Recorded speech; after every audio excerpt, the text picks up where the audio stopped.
I'm Mona Jones, certified hypnotherapist here in Orange County. I'm here with Dr. Estelle Toby Goldstein, psychiatrist extraordinaire. One of the things that's impressing me from what you're telling me is that your treatment is so individualized. Yes. Because I have some people, including me, I got to admit it, who have tried those hypnosis apps that you can get free for your phone. Yeah. And they can put me to sleep real great. Yes. And sometimes I have some really cute images from them, although I'm still trying to figure out why the wall changing to paraffin is supposed to remove a barrier between me and money when I don't see anything green in the image. But what you're doing is so personalized that it is levels and levels above the sorts of things people do with apps.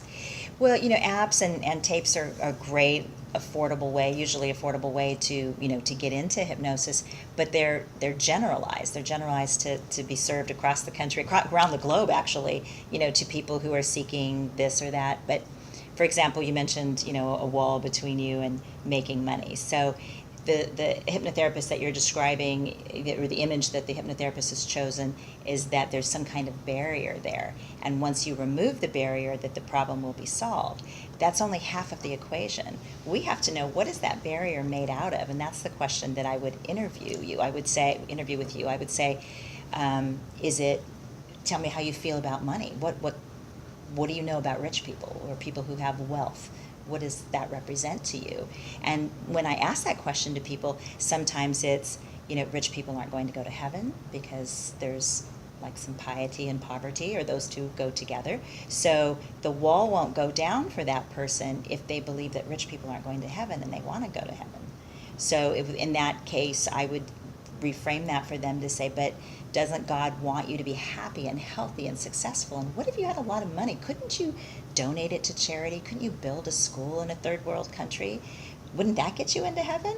And then now they have to start rethinking the way, on a conscious level, that's going to keep getting shut down. But when we go in and work with the subconscious and begin to put those ideas into place, what does God really want for you?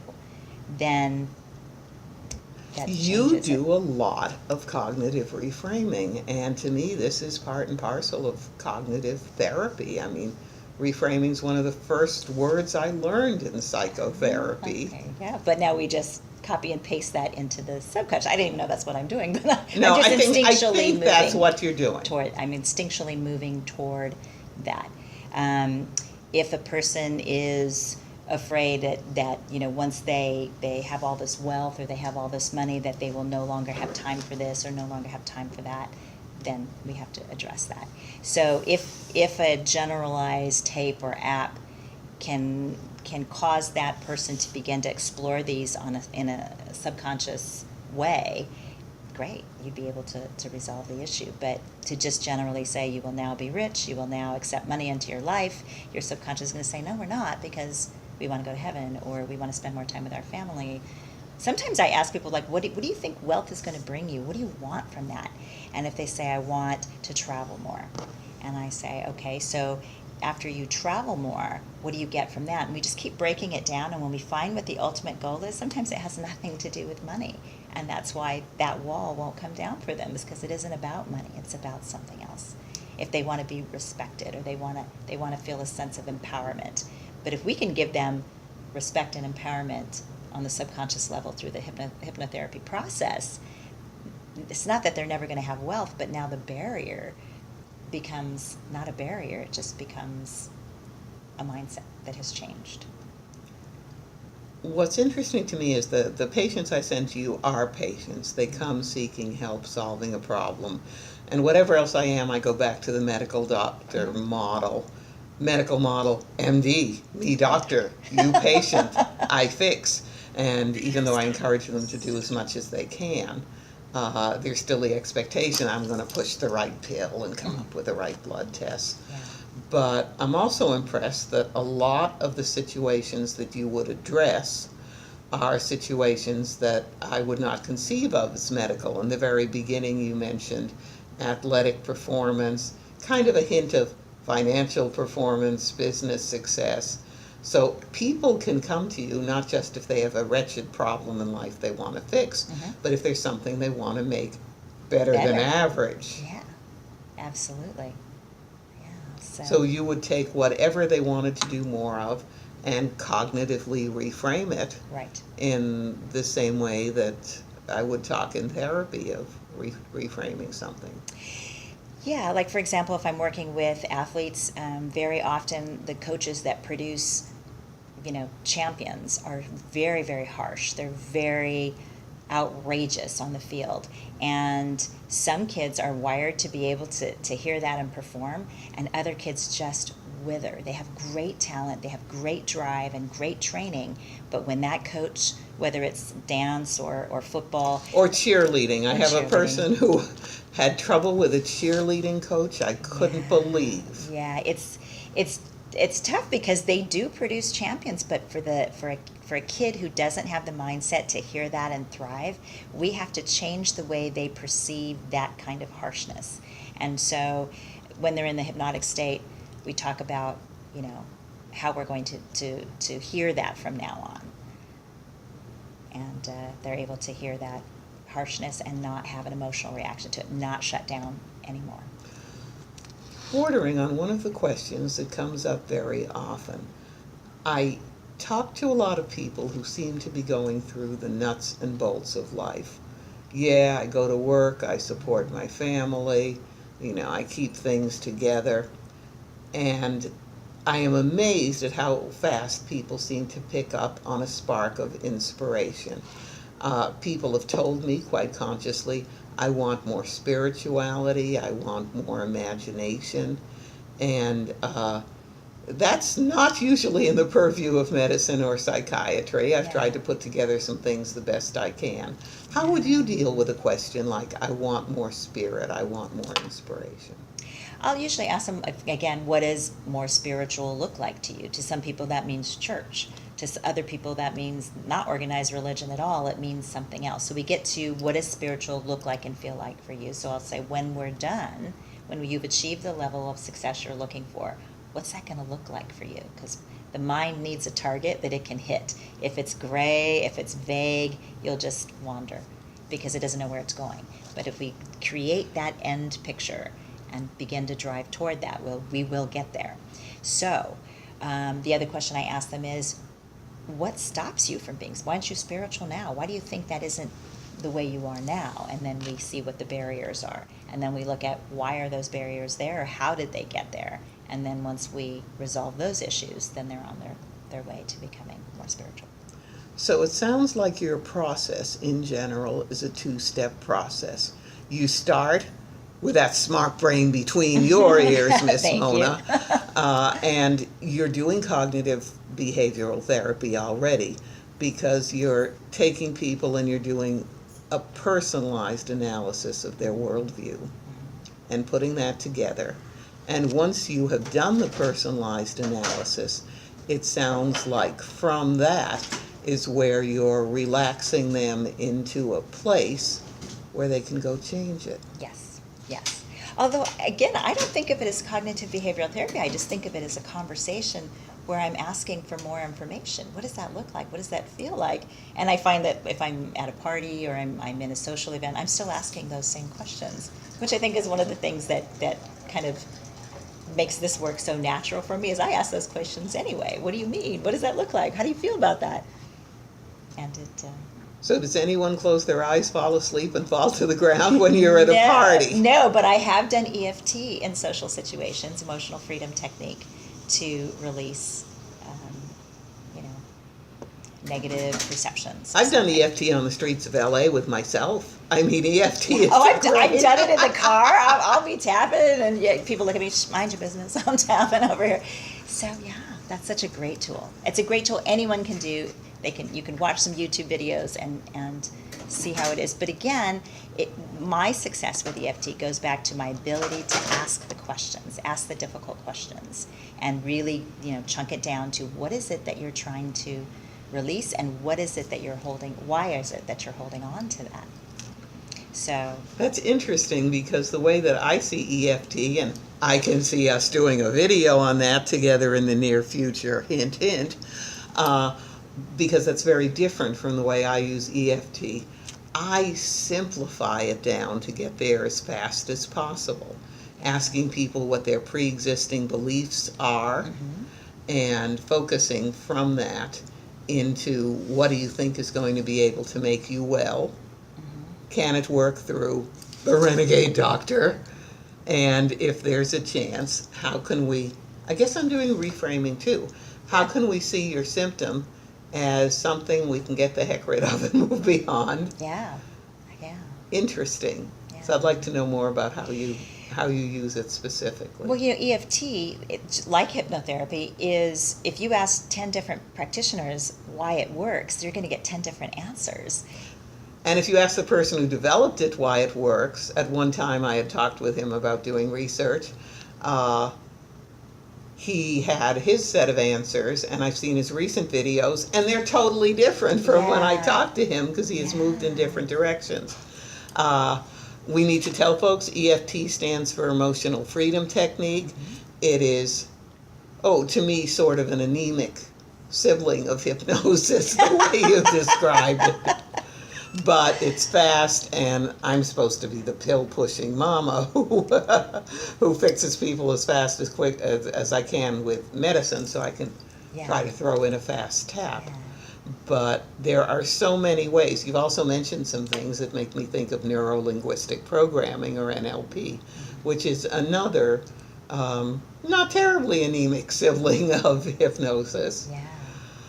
But we have a lot more worlds to conquer. Yeah. Not just the world out there, but the world between people's ears, which is the biggest and best of all. Now, one of the things I'm really excited about is tapping. Tapping is short for EFT, which is Emotional Freedom Technique. Everybody does it different. You're going to find a bunch of examples on YouTube. I use it with every patient I have time for who shows even a little bit of nervousness or discomfort. So let's pick a topic without revealing our deepest, darkest fears to each other.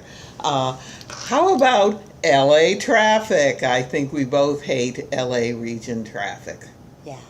And there are so many people in traffic who, well, let's just say I don't think they're thinking that the other guy in the next car can be at least as angry and late as they are. So you have really weird things, like if you live somewhere else and you think you know traffic, you don't know traffic until you know LA traffic. So what I do with anybody who's nervous about something, what I do is really simple. I can tell she does particular personalized stuff. But I go, okay, you've been really nice with the meds, and I know you don't want to go out in the traffic, right? It's horrible. Forgive yourself. It is normal to get excited, nervous, angry, even a smidgen of rage in LA traffic. So I tell people that you have to forgive yourself for anger, and I'll show you how I do this tapping technique.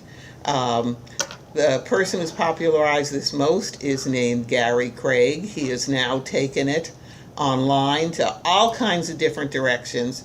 I have made it really simple so I can use it with patients. Every single patient I use this, or any spiritual or anything in the hypnosis bag of technique sessions, the first thing I ask them is, what do you believe in? How do you think the world's put together?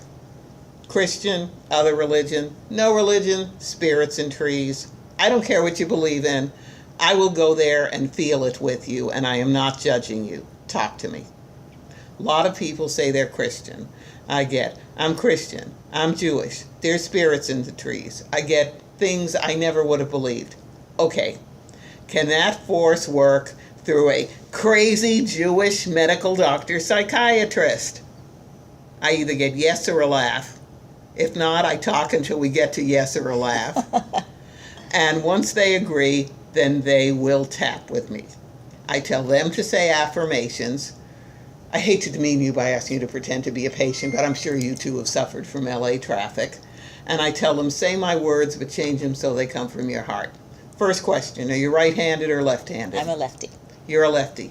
Okay, I will use my left hand to make you feel at home then. You take the dominant hand, we call it. You put it over the opposite shoulder. You go counterclockwise. You make little bitty circles. And you speak a truth from the heart, like, I hate LA traffic. You can say that. I hate LA traffic. I forgive myself for hating LA traffic. I forgive myself for hating LA traffic. Dr. Goldstein says it's normal. Dr. Goldstein says it's normal. She says anybody who enjoys LA traffic is probably sick and needs her treatment. Anybody who enjoys LA traffic is sick and probably needs her treatment. So I forgive myself for hating LA traffic. So I forgive myself for hating LA traffic. I deeply and profoundly love myself. I deeply and profoundly love myself. I will move forward into greater peace and strength with traffic. I will move forward with greater peace and strength with traffic. Then I make someone put out their hand. This is the non-dominant one, so Okay. this will be the right. And tap on the karate chop on the bottom with my left hand. Even though I hate LA traffic, Even though I hate LA traffic, I forgive myself. I forgive myself. I'm a normal human driver. I'm a normal human driver. And when they honk at me, I don't like it. And when they honk at me, I don't like it. I forgive myself. I forgive myself. I'm a good person. I'm a good person. I deserve the happiness when I get out of the LA traffic. I deserve the happiness when I get out of the LA traffic. I deeply and profoundly love, honor, and accept myself. I deeply, profoundly love, honor, and accept myself. Next, I like to go to the eyebrows. I put the nerves from LA traffic behind me. I put the nerves from LA traffic behind me. Lateral outside the eye. I move forward into peace and strength through LA traffic. I move forward through peace and strength through LA traffic. Bone beneath your eye. I move into peace and strength from LA traffic. I move into peace and strength from LA traffic. Between your nose and lips. I will be happy after my LA traffic. I will be happy after my LA traffic. Between the lips and chin. I move to peace and strength through traffic. I move to peace and strength through traffic. Those little bones in front of your neck. I move to peace and strength through traffic. I move to peace and strength through traffic. Chest about nipple height.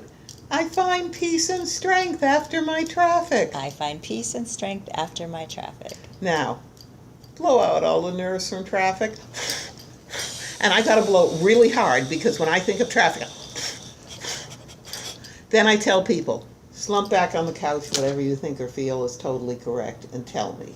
And most of the times they say, you know, I get this funny feeling the traffic won't be so bad today, or something like that, Yeah. or I'm relaxed. Now, if the people have told me they believe in Christ, they will say, I get peace from traffic because I can do all things through Christ who strengthens me when they're tapping. If they believe in another faith, they will call upon that faith. I have had people call in languages I do not understand, from Near Eastern faith, Buddhists, Hindus. This always works, and mostly everybody says, I feel better, I feel Yeah. relaxed. And if they don't, they need something else and I'll work more with them. And if they do, I tell them what my grandmother of blessed memory told me when I got on the plane to go to medical school. She said, in your whole life you have to remember that God heals everybody and doctors just collect the bills. This was intended to keep me humble. I think she did a great job. And I'll be more specific with patients about other symptoms that they might have, but I just thought of traffic as an example to see kind of what we're talking about. Places I tapped on, acupuncture points, they have been proven with skin galvanometry by measuring electricity on the skin. These are very real places. You have a higher electric charge, the place you're tapping with, the electric charge goes poof and is dissipated over the skin when you do that. So it is not magic or high weirdness, and I tell people it is not a crazy Dr. Estelle thing either. It just works. It does. Now, how do you use it? I mean, it's hard to generalize because obviously we're not dealing with an individual patient, but I'll tap any way you tell me to. Show me how you do it. I do it probably very similar to you, and choosing the same pressure points. Those meridians are all over the body. I use the one between the eyes right here. Oh, that's great. Which corresponds with the third eye that some philosophies, talk about. Absolutely. Yeah, corner of the eye, under the eye, same as you. Okay. So this one as well, and here. Uh-huh. And this one here, the hollow of the throat. So right in there. Okay, you're going at the hollow throat. I tend to go with the two little bones there where the claviculo, I can't even say it right, sternoclavicular, that's better than claviculo something. And I have been told that that is the memory point. Oh. Or I've even done this when I'm lecturing people. If I'm at a loss for a word, I've gone, and it'll usually come back. Okay, and then I'd use this one here, right here on the wrist. That's another one. Oh, now that's a good one. I don't use that one much because it remembers me when someone was teaching me to be ladylike once. They told me I should put perfume there. Right there. Right there. And I guess if somebody ever slashed their wrist, maybe that might have a different connotation for them. But anyway, it's like a question mark, though. Look at this. So Yes. here, and then boop. Now that's Isn't cool. that interesting? I But never I just do thought it of with it as one a hand. question mark. I just do it with okay. one hand. I'll do it with anything I've got. Yes. People who tell me they want to do one like on traffic while driving, Yeah. I'll say That's probably why. if you need the hands on the wheel, I'll tell you a secret that Gary Craig taught soon after he developed it. You can do it mentally and get I've heard enough that, effect. So I told him, first priority, hands on wheel when driving.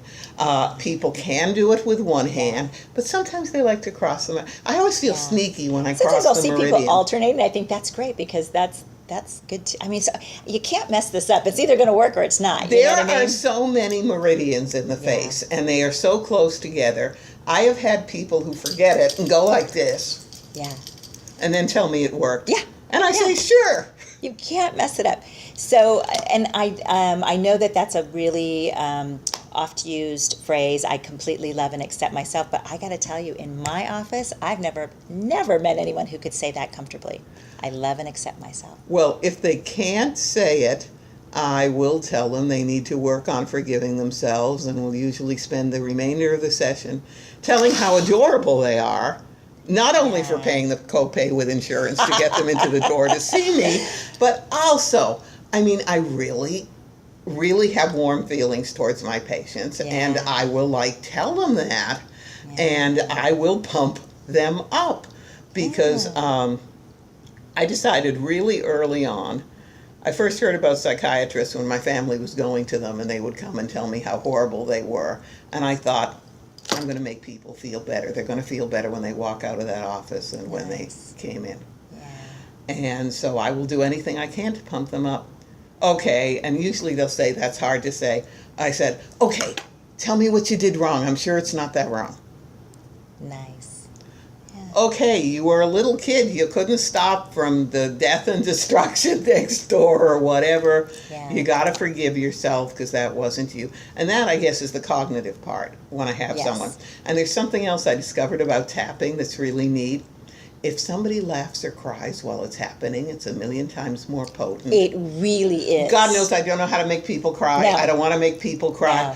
But I will do some of the craziest things to make people laugh while they're tapping. Yeah, that's kind of NLP-ish right there. Yeah. Yeah. Yeah, it's also stand-up comedy-ish. You know, I mean, I got anything I'll think of. And usually it involves making fun of myself because I don't know a patient that well this early in treatment to know about their sense of humor. Yeah. But I will tell them, I trust Dr. Goldstein, and she says I'm not crazy. This is normal. And they'll always laugh the same way you just started to laugh when I said that. Yeah. So I can make all kinds of silly fun of me. And that works. Yeah, laughing or crying during it is awesome. It's great. I have my clients say, I choose to let that go. I hate LA traffic. I choose to let that go. Because you're making this choice, consciously and unconsciously, to just let it go. What choice? I'm going to stop LA traffic? No way. I choose to let go of the hate or the discomfort. Okay. I can let go of the emotional reaction to LA traffic. Yeah. It makes me feel like a bad driver. I choose to let that go. I choose to let go. I let go of bad driver, And then sometimes they'll switch it on me and go, I'm not a bad driver. And I'm like, see, I'm not a bad driver. I'm not a bad driver. I'm actually a pretty good driver. I think so. Sometimes we have to move from I'm not that bad, gradually getting them up to I'm a pretty good driver. I'm a pretty good driver, And sometimes we'll find, where is this coming from, this hate from LA traffic? Does it tie to something from childhood? Does it tie to a past event? And then we dislodge that as well. So I always, get a measurement from them in the beginning on a scale of 0 to 10. 10 is the worst. How much do you dislike that LA traffic? And as we do each round, then we back it down. I try to do that. Sometimes people don't quantify, and it's very hard. If people have trouble quantify, I tell them, okay, 0 is yuck, fat, poo, I leave bed this morning. 10 is the best you felt in your life. How do you feel in LA traffic? Yes, there you go. But I don't consistently get quantitatives. It's just Yeah. whatever it is, it seems to get better. Okay, do you remember how I did that? And they always say, yeah, that's so different from what other people have done in my life that I'm not going to forget how to do it. Yeah. And like you I can said, do it I have people anytime, go like anywhere. this, and Yeah. I swear it works anyway. You can't mess it up. You can't mess it Can't up. be done. And people are walking around with this wonderful gift to help themselves feel better. Yeah. And I can't spread it enough. Yeah. And they ask me things like, does this work all in the time? And I told them my big giant secret, which I'm telling you. If life gets really tough, I've been known to lock myself in the restroom and do it. That way I don't have to explain it to everybody. Yeah. I've told some of the young performers that I work with, listen, if you're at an audition or you're at a performance and you want to tap something out, go in the bathroom, close the stall, and just tap it out. It's quiet. When you say, I choose to let this go, or I love and accept myself, you can say it inside your mind and just be tapping in the bathroom. No one's going to hear or see. That's great. Yeah. But gosh, the idea of someone who can't say they love or accept themselves. I mean, I must tell people 20 times a day, every religion I know. For the Jews, it's Reb Hillel said, what's the Torah standing on one foot? Love thy neighbor as thyself. Yeah. Christ said it somewhere too, love thy neighbor as thyself. And I will actually yell at patients, has no one else but me noticed you have to love yourself first before you figure out how to love the neighbor? Maybe that's what's wrong with this world. Not enough love in the neighbor because there's not enough love in the self. I think you're take that on the road. absolutely right. We gotta hang out more. Yeah. I usually, too, after they've done a round of tapping, I'll have them take a deep breath in. Like you did the big breath at the end, I have them do it after each round. So they take a deep breath in, let it out, and then I have them give themselves a hug with a truth that makes them feel good, and nothing and no one can change that truth for them. For some people, it's, I love my kids. For some people, it's like, I love my dog loves me. Something that they know is true, and this Now truth that's makes a great them feel idea. good. I've never given them the incentive or suggested they hug themselves, but the last time I was supervising someone was studying to be a nurse practitioner in psychiatry. My patients spontaneously hug me. I guess they assume it's me because I'm not telling them it's your family or your kids or anything. And she told me, you are the huggiest damn doctor I ever saw in my life. And I really couldn't answer why, except I'm really informal and really conversational, and I really do say the same words that I'm sitting here saying to you. Yeah. Thank you so much, Dr. Estelle, for being with me today and answering my questions and sharing with me your vast knowledge. I can hardly wait till we get together again and I can learn more. You're the greatest. Thank you.